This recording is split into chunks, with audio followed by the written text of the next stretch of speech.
Hi everyone, thanks for coming back for part 5. I'm going to try to get back to talking about Sophia eventually, but I just wanted to finish explaining this about 1 Samuel 6 because this is something I've been wanting to explain ever since the last Super Bowl, and there's so many things that I've been wanting to explain, and so I'm just trying to explain as much as possible in the time we have left. And so I was over here in 1 Samuel 6 verse 11 where it says, "And they laid the ark of the Lord upon the cart, and the coffer with the mice of gold and the images of their emerods." So as I explained earlier, I believe this represents all the bad things, and I believe the Ark of the Covenant represents DNA. And I just wanted to point out that over here in verse 17, I believe this is representing the restoration, because you see over here that it's mentioning the restoration of Jerusalem, but then it goes on to give these details. It says, "For behold, the Lord will come with fire and with his chariots." And you see the chariots represent DNA as well as the whirlwind, "to render his anger with fury and his rebuke with flames of fire. For by fire and by his sword will the Lord plead with all flesh, and the slain of the Lord shall be many." And then it says, "They that sanctify themselves and purify themselves in the gardens behind one tree in the midst." I believe this is referring to the restoration that's going to take place. And then I believe it's separated by this comma over here. It says, "Eating swine's flesh and the abomination of the mouse shall be consumed together." Because when you go back to verse 14, and again I just noticed this just now, it says, "And when you see this, your heart shall rejoice and your bones shall flourish like an herb." And then you have a colon here. So this right here is the restoration, and then after this colon it says, "And the hand of the Lord shall be known towards his servants, and his indignation towards his enemies." So this is like a 2 parts that it's talking about. Over here it's talking about the restoration, and then this part right here is talking about the Lord's indignation. So it's like there's a separation here in verse 14, which seems to be the pattern. And then again in verse 17, you see this right here is the restoration. "They that sanctify themselves," and in the Greek this word means to purify. It says, "They that purify and clean themselves." So this word is purify over here and sanctify. And in the gardens and in the, okay, that word means port. And so then it goes on to say, "In the ports they eat the flesh." That's interesting. I looked up this word over here, and it actually reads different in the Greek. I thought it was going to be the word swine, because that's how it reads in the Hebrew. But in the Greek, it actually said heaven. I'll show you that.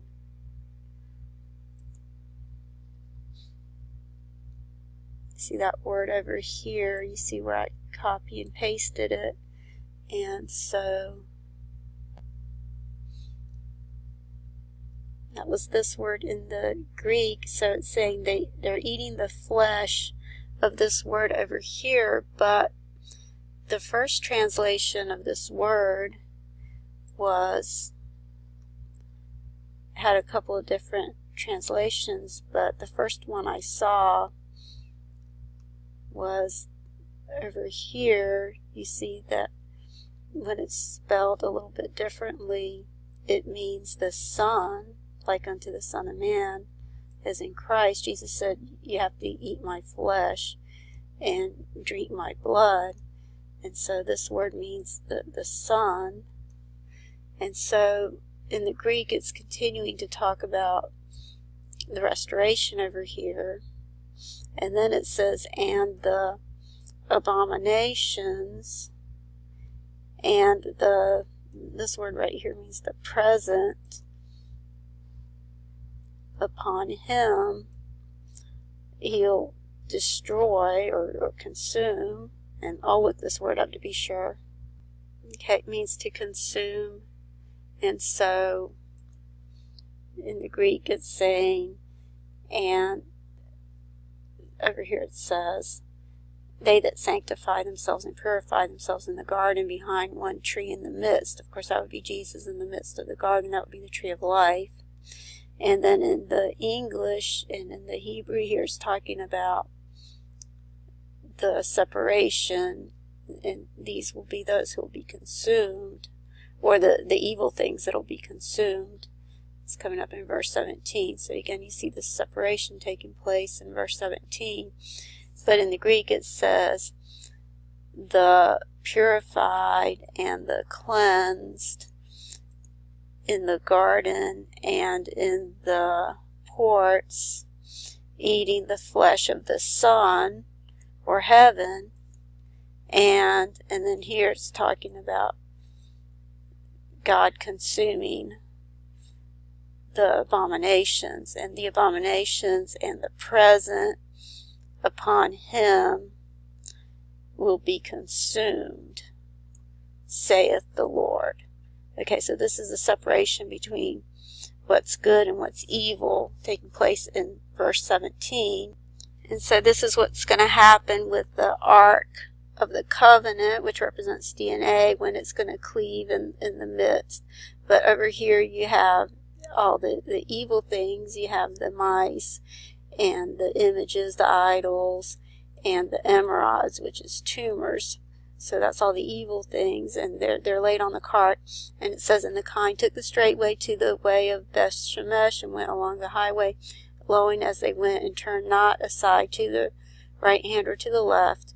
And the lords of the Philistines, and I've talked before about how the Philistines, if you look this word up in the Greek, it means strangers or aliens, went after them unto the border of Beth Shemesh. And they of Beth Shemesh were reaping their wheat harvest in the valley, and they lifted up their eyes and saw the ark, and rejoiced to see it.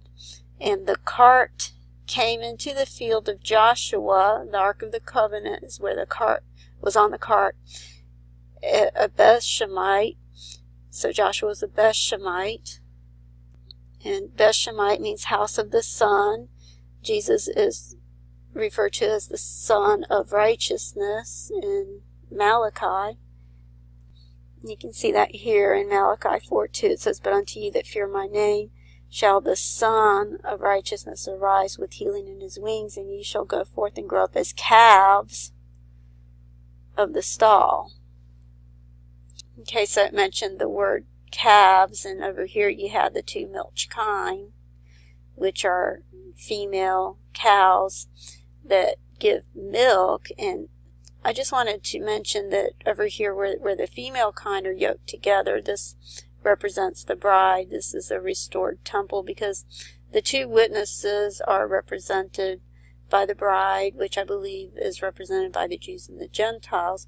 But the two witnesses also represent Jesus and the bride. And so whether it's the two milch kine yoked together, or the oxen and the female asses, I believe it all represents the restored temple. And the yoke represents DNA, and I'll talk a little bit more about that later. But over here it says, and the cart came into the field of Joshua Beth Shemite, and stood there where there was a great stone. And of course the stone represents Jesus. And they clave the wood of the cart, and of course the Ark of the Covenant is on the cart, and offered the kine a burnt offering unto the Lord. And so the kine, the two witnesses, they die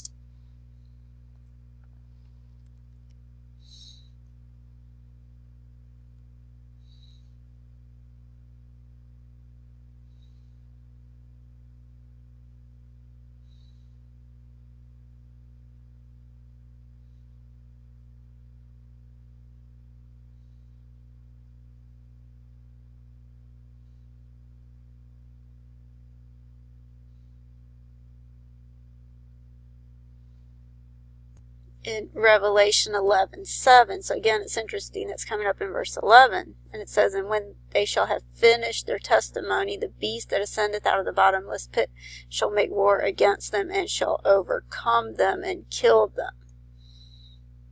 Okay, so the milch kine die over here in verse 14, which is a multiple of 7.